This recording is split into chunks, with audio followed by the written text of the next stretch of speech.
Hey everyone, welcome back to another episode. Today I wanted to talk about what is next for Last War. Before we get started, please let me know in the comments what you guys would like to see next. Would you guys like to see tier 11 troops, maybe a new hero type, just some new heroes, or just some other ideas that you guys have? Please just drop those in the comments below, like this video, and let's jump into this. For frame of reference, I am on server 71. I'm in what you would want to call the second server grouping, behind the first server grouping, which is the OG servers of servers 3. There was 3 through 30, now it's 3 through 68. So they get content first, and then we get it 2 weeks after that. So our servers are pretty close as far as how old they are. And we've been playing for 531 days. So coming up on about a year and a half. In that first year, obviously in a new game, there's going to be lots of changes. And so they updated things, they changed things. They brought out a lot of new stuff. They brought out the drone skill chips. After they had brought out the drone, they brought out the skill chips probably about 5-6 months after the drone was dropped. Then around the same time, we had also gotten the weapon for the heroes, so the exclusive weapons for the heroes that had came out. That also came out with the mastery tax. So there's quite a few big updates that had happened about a year ago. After that, it was pretty quiet. There were some small updates here and there, nothing really game changing until they did the Gorilla or Overlord update and the Headquarters 31 through 35 update, which was the Age of Oil tech right here, which unlocked your Headquarters 35, gave you the drone parts workshop that allow you to collect drone parts daily. Don't get too excited. It's not that many per day that you get out of this. But you also get your third tech center, which is fantastic. Free to play. That means you now have 2 tech centers. So this alone was a really big update. It gave you a lot of other content on top of allowing you to upgrade your headquarters all the way up to 35, which meant additional levels for your heroes. So now you can take them all the way up to 175, which meant more attack, HP, defense, increased march size, all that great stuff. And then with the Overlord, this was a lot more controversial because this thing is unbelievably expensive. You had to upgrade each one of these to 100 before you even could unlock it to even use the Gorilla. So people were frustrated that you had to spend $400 or $500 just to unlock the Gorilla to put them on your team. So people had them. It was like a hero, but you were paying $500 just to use them, which was really wild.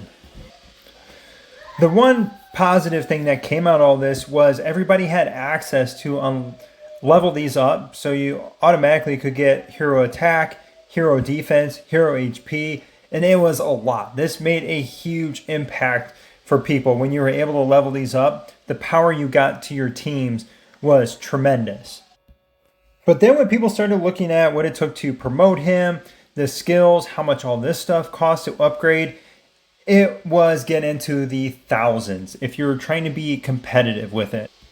And to be honest, when you first unlocked the Gorilla and you used him, it was not impressive. He didn't do much damage. He died really fast in battle. It wasn't like he made a really big difference for your team on defense when you were defending or attacking. He just didn't do very well. It was more the stats that you got from leveling him up that seemed to be the biggest difference for your squad. So given it's been over 6 months since we've seen a really big update, what should they do next? They have to go somewhere. They have to bring out some new content because we're really struggling here for content. You know, we've had the seasons. That was a really big thing last year when they brought that out. Versus is just terrible. Everything else in the game is pretty stale for our old servers. There's really nothing exciting. You know, Desert Storm's the same thing. You have some good fights in there every once in a while. But there's really no new content that's exciting people on the old servers right now. And yes, they could bring out a tier 11 troop. But what does that mean? You just bring out a troop, you have to do some tech with it. They would have to bring out some additional content to really give some meat to that update. And what I mean by that is maybe more levels to the honorable campaign. So upgrade these to 75 or create a new cap at 75. You got to grind your way, and those new heroes or those new troop levels could be the difference of getting there. Very much like the oil tree, where it wasn't just about headquarters 35, but you got this tech center and you got this parts factory, and then you got up to here and you got this headquarters 35. But it gave you some other things along the way. Something like that in the tier 11 tech tree would be nice. Like something that produced weapon shards, so you can get the exclusive weapon shards out of production, if you were able to do that, as a stepping stone to getting your tier 11 troops. I don't know, something they would have to add something else versus just throwing out tier 11 troops and hoping that would keep people engaged. We need more content outside of that. And then another thing that is certainly an option, and I really hope it is not the first thing to drop, would be another Overlord. If there is only one Overlord, fine, whatever.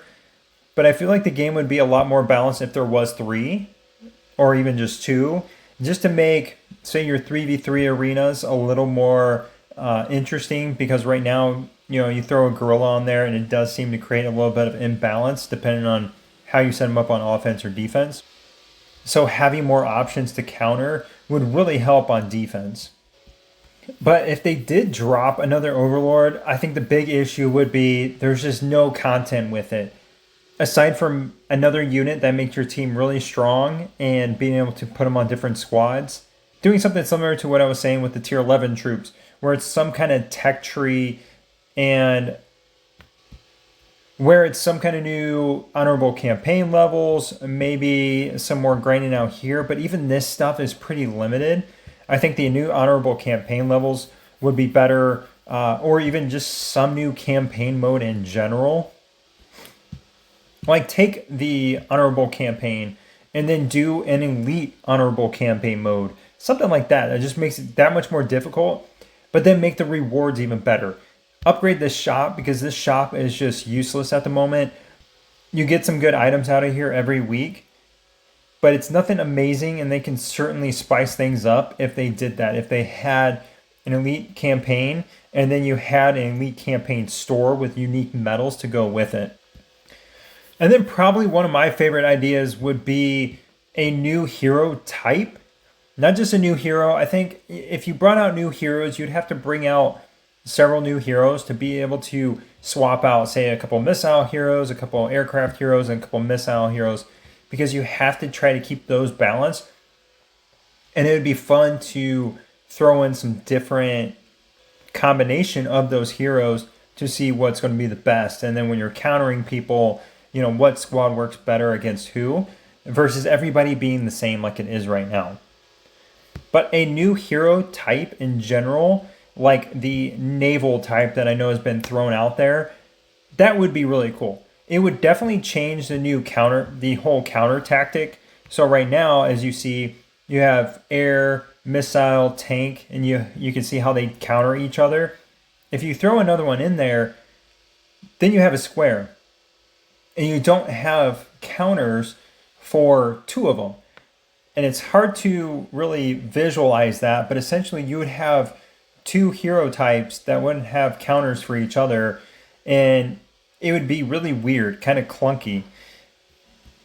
So they'd have to do some like cross counters for those, whatever that would look like. I don't know. But if they did bring out new hero types, they would have to bring out 5 new heroes to go instantly into a squad. And then from there, it raises the question of the monthly pass. And if you get a new hero type, you have the monthly pass. Well, how do you run your heroes if you can't even put them on a squad? If you say are free to play or you want to buy the monthly pass every month, you're really in trouble there. While there is a lot of upside to it, creating a lot more combinations for squads and what people are running versus, primarily air. You see mostly air out there with a lot of tank and then a good bit of missile kind of thrown in there. I think they brought out naval and even the playing field with a lot of those. I think you would see a lot more variation out there, which would be really cool. And then just make things like Desert Storm, Winter Storm really interesting because you jump in there, you don't play a lot of those people very often. So to run in there and not know what they're going to have as their first team or their second team could really make things interesting. Because then you got to adapt on the fly and try to communicate who's running what. And if you aren't already, if you're in Desert Storm and you're really competitive, it is nice to have Discord or just be very active in call outs with posting somebody and saying what their team is. So if they have like a 53 million air squad or they have a 54 million missile squad and you know somebody that can counter them, if you drop it in chat and say, hey, this guy's got 54 million, and then they can go and hit them. But they're at least not going in there blind. And adding a fourth team to that would make that even more challenging, but fun at the same time. Well, those were my thoughts on what I thought could be next, or what I think should be the next update. I really hope they do come out with something after Season 4, because it has been a while since we've had a really big update, and the content is just really lacking right now. As far as rating those, I would say Troops would probably be the one I would like to see, along with more content that goes with it, because I think that's going to be fairly easily to implement, bringing out the new troop levels and then new content to go with it. Second would be a new hero type, and then third would be a new Overlord. And then maybe an honorable mention would be some new heroes in general, but I don't know. Because I'm kind of looking forward to being done with the exclusive weapons after Season 5. We have 4 out of the 5 heroes with their exclusive weapons on every team. So we're only missing Stepman, Morrison, and Fiona now. And like I said, let me know in the comments below what you guys would like to see and what you hope they do and what you hope they don't do with the next big update. And thanks again for watching, everybody. I hope to catch you guys in the next one. Have a great day.